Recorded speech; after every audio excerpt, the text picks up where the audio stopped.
अस्सलाम वालेकुम dear students. आज हम एक नया लेसन पढ़ेंगे। This is branches of biology. इस लेसन के अंदर हम जो नाइस बायोलॉजी में जो बायोलॉजी की ब्रांचेस हैं उनको स्टडी करेंगे कि कौन सी ब्रांच के अंदर हम क्या स्टडी करते हैं, उसका फुल इंट्रोडक्शन हम इस लेसन में पढ़ेंगे। The first one branch is morphology. पिछला जो लेसन था उसके अंदर हमने बायोलॉजी को डिफ़ाइन किया और फिर हमने जो बायोलॉजी की मेजर डिवीज़न थी उनको स्टडी किया था। तो हमने ये भी देखा था कि जो डिवीज़न्स हैं बायोलॉजी की उनको फर्दर डिफरेंट जो ब्रांचेस हैं उनके अंदर क्या किया गया है, डिवाइड किया गया है। तो डिफरेंट ब्रांचेस के अंदर हम कौन सी ब्रांच के अंदर हम बायोलॉजी के कौन से एस्पेक्ट को स्टडी करते हैं वो हम देखते हैं इस लेसन के अंदर। The first one is the morphology. This branch deals with the study of forms and structure of the living organisms. तो इस ब्रांच के अंदर हम जो लिविंग ऑर्गेनिजम्स हैं उनके फॉर्म को देखते हैं और उसके स्ट्रक्चर को देखते हैं। तो जैसे कि आपको पता है कि हमारे पास डिफरेंट लिविंग ऑर्गेनिज्म हैं, उनकी डिफरेंट वैराइटीज़ मौजूद हैं। तो हर एक लिविंग ऑर्गेनिज्म की जो फॉर्म है, जो स्ट्रक्चर है, वो दूसरे लिविंग ऑर्गेनिज्म से मैच नहीं करता। तो इस तरह से अगर हम एक हॉर्स की बात करें तो वो भी एक लिविंग ऑर्गेनिजम्स है, और अगर एक रैट की बात करें वो भी एक लिविंग ऑर्गेनिज्म है। तो इन दोनों की जो फॉर्म्स हैं वो एक दूसरे से डिफरेंट हैं। तो इसके अंदर हम जो लिविंग ऑर्गेनिजम्स हैं उनके फॉर्म्स और स्ट्रक्चर्स को क्या करते हैं, स्टडी करते हैं। The next one is the anatomy. The study of internal structures is called anatomy. तो जो लिविंग ऑर्गेनिज्म है उनके जो इंटरनल स्ट्रक्चर्स हैं उनकी डायसेक्शन करने के बाद जो उनके इंटरनल स्ट्रक्चर्स हैं वो किस तरह के होते हैं उसको स्टडी करने के लिए हम एक बायोलॉजी की जो ब्रांच है एनाटमी उसको स्टडी करते हैं, जिसमें हमें जो डिफरेंट लिविंग ऑर्गेनिजम्स हैं उनके इंटरनल स्ट्रक्चर्स का पता चल जाता है। The next one is histology. Histology के अंदर हम जो लिविंग ऑर्गेनिजम्स के जो टिश्यूज़ हैं, प्लांट टिश्यूज़ हैं, एनिमल टिश्यूज़ हैं, उनकी जब हम माइक्रोस्कोप की मदद से स्टडी करते हैं, दिस इज़ कॉल्ड हिस्टोलॉजी। तो फॉर एग्ज़ाम्पल हम कोई भी एपिडर्मल टिश्यूज़ है उसको स्टडी करना है, उसको हम कट करेंगे, उसको माइक्रोस्कोप्स के नीचे रखेंगे, देखेंगे, उसके हमें सेल्स नज़र आएंगे। तो ये वाली जो स्टडी है कि जो डिफरेंट टिश्यूज़ हैं, एनिमल टिश्यू हों या प्लांट टिश्यूज़ हों, उनको हम माइक्रोस्कोप के नीचे जब स्टडी करते हैं, this is called histology. The next one is the cellology. The study of the structures and the function of cells and cell organelles is called cellology. तो ये आपने क्लास 6 में पढ़ा है कि जो सेल है, this is the basic structural as well as functional unit of life.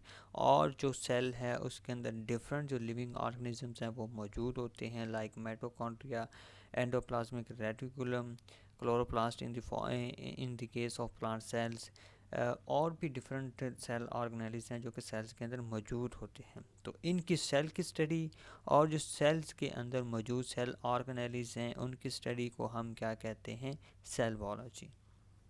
This branch also deals with the study of cell division. तो इस ब्रांच के अंदर हम ये भी देखते हैं कि जो एक सेल है वो डिवाइड होकर किस तरह से फर्दर डिवीज़न करता है, किस तरह से आगे डॉटर सेल्स के अंदर कन्वर्ट होता है। ये हम चैप्टर नंबर 4 में सेल डिवीज़न, चैप्टर नंबर 5 में देखेंगे। और जो सेल की स्ट्रक्चर, सेल ऑर्गेनेल्स की स्ट्रक्चर, ये हम चैप्टर नंबर 4 में देखेंगे इस नाइन्थ बायोलॉजी में। The next one is the physiology. This branch deal with the study of the function of different parts of the living organism. तो जो different parts हैं वो किस तरह से function करते हैं, उनके अंदर क्या chemical या physical changes आती हैं जिसके रिजल्ट में वो अपना function perform करते हैं, उसको हम कहते हैं physiology। फॉर एग्ज़ाम्पल हार्ट किस तरह काम करता है, अगर वो कॉन्ट्रैक्ट करता है, रिलैक्स करता है, तो वो क्यों करता है, उसके अंदर कौन सी चेंजिंग आती हैं। और उसके साथ जैसे हम मसल्स की बात करें, मसल्स हमारी बॉडी के कॉन्ट्रैक्ट करते हैं, रिलैक्स करते हैं, तो वो किस तरह करते हैं, उसके अंदर क्या चेंजेस आती हैं जो कि कास इसका बायस बनती हैं कि ये हमारे मसल्स कॉन्ट्रैक्ट करते हैं। ये चीज़ें हम पढ़ते हैं फिजियोलॉजी के अंदर। Genetics, the study of genes and their role in inheritance is called genetics. तो जीन की स्टडी और जीन्स का जो रोल है इनहेरिटेंस के अंदर, इसको हम कहते हैं जेनेटिक्स। जीन्स क्या होते हैं? Genes are the basically fragments of the DNA. ये आपने चैप्टर 8 में पढ़ा होगा शायद, तो क्योंकि ये 8 के सिलेबस में इंक्लूडेड है। जीन्स बेसिकली जो हमारे पास डीएनए होता है उसके पार्ट्स होते हैं, जो कि जो सेल्स के किसी भी लिविंग ऑर्गेनिज्म के करैक्टर को डिटरमाइन करते हैं। For example gene for the I colour, आपने डिफरेंट अपने साथ बैठे हुए स्टूडेंट्स की आइज़ को गौर से देखा होगा, तो हर एक स्टूडेंट की दूसरे स्टूडेंट से जो आई कलर है वो वेरी कर रहा होता है, वो डिफरेंट होता है। तो ये डिफरेंट जीन्स हैं जो कि उनको पेरेंट्स से मिले हैं, जो कि उनके का जो आई कलर है उसके वेरी करने का बायस बने हैं। तो इसको हम जेनेटिक्स कहते हैं, द स्टडी ऑफ जीन्स, जो कि करैक्टर्स को पेरेंट्स से ऑफस्प्रिंग में ट्रांसफ़र करते हैं और उनका इनहेरिटेंस के अंदर मींस जो करैक्टर्स पेरेंट्स से ऑफस्प्रिंग के अंदर मुंतकिल होते हैं, इसको हम कहते हैं इनहेरिटेंस। तो उसको हम क्या कहते हैं? Genetics. Inheritance means transmission of characters from one generation to other. Next one branch is embryology. It is the study of development of embryo to the new individual. तो नए इंडिविजुअल के अंदर जो एम्ब्रियो की डेवलपमेंट है इसको हम क्या कहते हैं? एम्ब्रियोलॉजी। तो न्यू इंडिविजुअल किस तरह से बनते हैं? हमारे पास आपको पता है कि मेल और फीमेल गैमेट्स जब फ्यूज़ करते हैं तो वो फर्टिलाइज्ड एग बनाते हैं। वो जब फर्दर डेवलप करता है in the abdomen of female, तो फिर उसके बाद वो कन्वर्ट हो जाता है एम्ब्रियो के अंदर। एम्ब्रियो फिर बाद में उसकी डेवलपमेंट होती है, जो कि बाद में फिर वो एक न्यू बॉर्न बेबी की फॉर्म में हमें हमारे पास बन जाता है। तो एम्ब्रियो प्लांट्स के अंदर भी होते हैं। जब प्लांट्स के अंदर पोलिनेशन होती है तो जो ओव्यूल है वो कन्वर्ट हो जाता है सीड के अंदर, और सीड के अंदर एक मिनिएचर एक एम्ब्रियो होता है जो कि बाद में डेवलप करता है और वो नए प्लांट के अंदर क्या हो जाता है? कन्वर्ट हो जाता है। जब वो सीड ग्रो करता है तो वो सीड ग्रो के करने के दौरान जो उसके अंदर मौजूद एम्ब्रियो होता है वो बेसिकली क्या करता है? डेवलप करता है, वो आगे बढ़ता है। तो एम्ब्रियोलॉजी हम कहते हैं study of development of an embryo to new individual. जो एम्ब्रियो है वो किस तरह से, कौन सी उसके अंदर चेंजिंग होती हैं कि वो एक नए अडल्ट के अंदर कन्वर्ट हो जाता है। Taxonomy, it is the study of naming and classification of organism into groups and सब ग्रुप्स।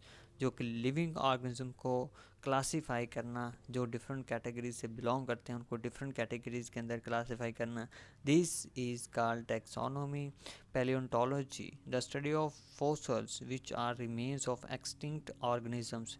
तो जो हमारे पास फॉसिल्स होते हैं, जो हमारे पास्ट में हमारे इस अर्थ के ऊपर लिविंग ऑर्गेनिज्म मौजूद थे लेकिन वो अब मौजूद नहीं है, लेकिन उनकी कुछ बाकियात हैं, उनके बॉडी पार्ट्स हैं जो कि डिफरेंट चट्टानों के अंदर मौजूद हैं, उनकी स्टडी को हम कहते हैं पैलियोंटोलॉजी।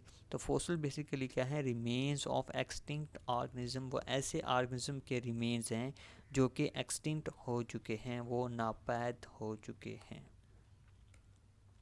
Environmental biology, it deal with the study of interaction between organisms and their environment. जो एक लिविंग ऑर्गेनिज्म है उसका अपने एनवायरनमेंट के साथ क्या इंटरेक्शन है, वो किस तरह से इंटरेक्ट करता है, इसको हम कहते हैं एनवायरमेंटल बायोलॉजी। तो in the case of human beings, हम इंसान होने के नाते हम क्या कर रहे हैं? अपने एनवायरनमेंट को आलूदा कर रहे हैं ड्यू टू ट्रांसपोर्ट। हम व्हीकल जो इस्तेमाल करते हैं उनके अंदर जो हम फ्यूल्स इस्तेमाल करते हैं उसकी वजह से जो हमारा एनवायरनमेंट है ये पोल्यूट हो रहा है। और उसके अलावा हम जो एनवायरनमेंट है उसमें अर्बनाइजेशन हो रही है, ज़्यादा शहर फैल रहे हैं, इससे हमारा एनवायरनमेंट के ऊपर इफ़ेक्ट हो रहा है। जो हमारे पास ट्रीज़ थे हम उनको कट कर रहे हैं, तो इस तरह से भी हमारे एनवायरनमेंट के ऊपर इफ़ेक्ट पड़ रहा है। तो हर एक लिविंग ऑर्गेनिज्म, भी है सिर्फ एग्जांपल ये ह्यूमंस की, तो डिफरेंट जो लिविंग ऑर्गेनिज्म है वो अपने एनवायरनमेंट के साथ डिफरेंट तरीके से इंटरेक्ट करते हैं। तो ये इस इंटरेक्शन की स्टडी को हम क्या कहते हैं? Environmental biology. Sociobiology. This branch deals with the study of social behaviors of animals that make societies. तो जब डिफरेंट लिविंग ऑर्गेनिज्म एक ही स्पीशीज़ के एक ही जगह पे इकट्ठे रहते हैं तो वो एक दूसरे के साथ किस तरह बिहेव करते हैं, उनकी जो सोशल बिहेवियर है उसको स्टडी करना, वो हम क्या करते हैं सोशियो बायोलॉजी के अंदर। कि जो ये वाला लिविंग, इसमें सिर्फ इंसान को स्टडी नहीं किया जाता बल्कि कुछ एनिमल्स को भी स्टडी किया जाता है कि वो जब इकट्ठे होते हैं तो वो किस तरह के बिहेवियर शो करते हैं। मीन्स वो एक दूसरे के साथ कोऑपरेटिव हैं, केयरिंग है, या वो इकट्ठे मिलके काम नहीं करते, वो अकेला रहना पसंद करते हैं। तो इस तरह के बिहेवियर को हम स्टडी करते हैं सोशियोबायोलॉजी के अंदर। उसके बाद हमारे पास आती है parasitology. This branch deal with the study of parasites. इसके अंदर हम पैरासाइट को स्टडी करते हैं। पैरासाइट की डेफिनेशन हम देखते हैं।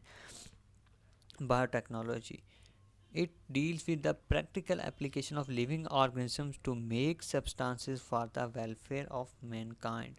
तो इसके अंदर हम जो लिविंग ऑर्गेनिज्म है उसको प्रैक्टिकली अप्लाई करते हैं और उनसे ऐसे सब्सटेंसेस बनवाते हैं जो कि ह्यूमन बीइंग की वेलफेयर के लिए इस्तेमाल किए जाते हैं। तो इसकी बहुत ज़्यादा एग्जांपल्स है। एक कॉमन सी एग्जांपल दूँ, उसके अंदर अगर हम दूध को कन्वर्ट कर लेते हैं दही के अंदर, तो इसके अंदर भी हम लिविंग ऑर्गेनिज्म को यूज़ करते हैं जो कि उस दूध को दही में कन्वर्ट करता है। तो ये एक प्रोसेस है जिसके अंदर हम लिविंग ऑर्गेनिज्म को अप्लाई करते हैं, तो उससे हमारे पास जो यूज़फुल प्रोडक्ट हैं वो बन रहे हैं। और एक इस तरह से जो हमारे शुगर के मरीज़ होते हैं उनके लिए जो इंसुलिन बनाई जाती है वो भी लिविंग ऑर्गेनिज्म को यूज़ करके बनाई जाती है। तो ये आपने जस्ट इसकी डेफिनेशन करनी है। Immunology, it is the study of immune system of the animals which defend body against invading microbes. तो हमारी बॉडी के अंदर कोई भी जरासीम जब एंटर होता है तो उसको हमारा जो इम्यून सिस्टम है उसका सामना करना होता है, तो वो क्या करता है, उसको पहले किल करता है। तो इस तरह से हमें बहुत सी बीमारियों से अल्लाह ताला ने बचाया हुआ है कि हमें अल्लाह ताला ने इम्यून सिस्टम दिया हुआ है। वो क्या करता है कि डिफरेंट जो इन्वेडिंग माइक्रोब्स हैं उनको किल कर देता है। तो इस इम्यून सिस्टम की स्टडी को हम कहते हैं इम्यूनोलॉजी। और उसके बाद आती है बात एंटोमोलॉजी की। It is the study of insects. जो इंसेक्ट्स की स्टडी को हम क्या कहते हैं, एंटोमोलॉजी, क्योंकि इंसेक्ट्स भी लाइफ के अंदर आते हैं, उनके पास भी लाइफ होती है, तो उनकी स्टडी को हम क्या कहते हैं, entomology. The next one is the pharmacology. Pharmacology, it is the study of the drugs and their effects on the systems of human bodies। तो हम इसके अंदर ड्रग्स को स्टडी करते हैं कि ये ड्रग्स की केमिकल कंपोजिशन क्या है, ये किन किन केमिकल से मिलके बनी है, और उसके सोर्सेज को भी स्टडी कर लेते हैं कि कहाँ कहाँ से हम इसको हासिल करते हैं। और मेजर जो हम उसको स्टडी करते हैं बायोलॉजी के अंदर, वो हम लिविंग ऑर्गेनिज्म के ऊपर उसका क्या इफ़ेक्ट है, उसके जो डिफरेंट सिस्टम्स हैं उनके ऊपर इस ड्रग का क्या इफ़ेक्ट है, इसको हम स्टडी करते हैं फार्माकोलॉजी के अंदर। The next one is the molecular biology, जिसको हम बायोकेमिस्ट्री भी कहते हैं, या आप केमिस्ट्री में भी डेफिनेशन की होगी। This deals with the study of molecules of the life. जो ज़िंदगी के मॉलिक्यूल्स हैं, मींस जो बायो मॉलिक्यूल्स हैं, उनकी स्टडी को हम कहते हैं मॉलिकुलर बायोलॉजी या बायोकेमिस्ट्री। वो कौन कौन से हैं, वाटर है, प्रोटीन्स हैं, कार्बोहाइड्रेट्स हैं, लिपिड्स हैं, न्यूक्लिक एसिड्स हैं। तो ये इसकी एग्जांपल्स हैं। पैरासाइट्स, पैरासाइट्स किसे कहते हैं, पीछे हमने पैरासाइटोलॉजी में देखा है कि parasitology is the study of parasites. Parasites are the organisms that take food and shelter from living host and in return harm them। तो ये क्या करते हैं, अपने लिविंग होस्ट की बॉडी में रहते हैं और बदले में क्या करते हैं, उनको नुकसान पहुंचाते हैं। तो ये थी पैरासाइट्स की। जैसे कि किसी के सर में अगर जुए हैं तो वो इंसान से फ़ायदा ले रही है, मीन्स उसके ब्लड को सक कर रही हैं और रहने के लिए जगह ले रही हैं, लेकिन इससे इंसान को कुछ फ़ायदा नहीं होता। इसकी और भी बहुत ज़्यादा एग्जांपल्स हैं, तो यहाँ पे सिर्फ एग्जांपल के तौर पर सिर्फ एक ही काफ़ी है। तो ये था हमारा आज का लेसन, जिसके अंदर हमने देखा है कि जो डिफरेंट बायोलॉजी की ब्रांचेस हैं उसके अंदर हम क्या क्या स्टडी करते हैं। मिलते हैं नेक्स्ट वीडियो तक, तब तक के लिए अल्लाह हाफिज़, गुड लक, अस्सलाम वालेकुम।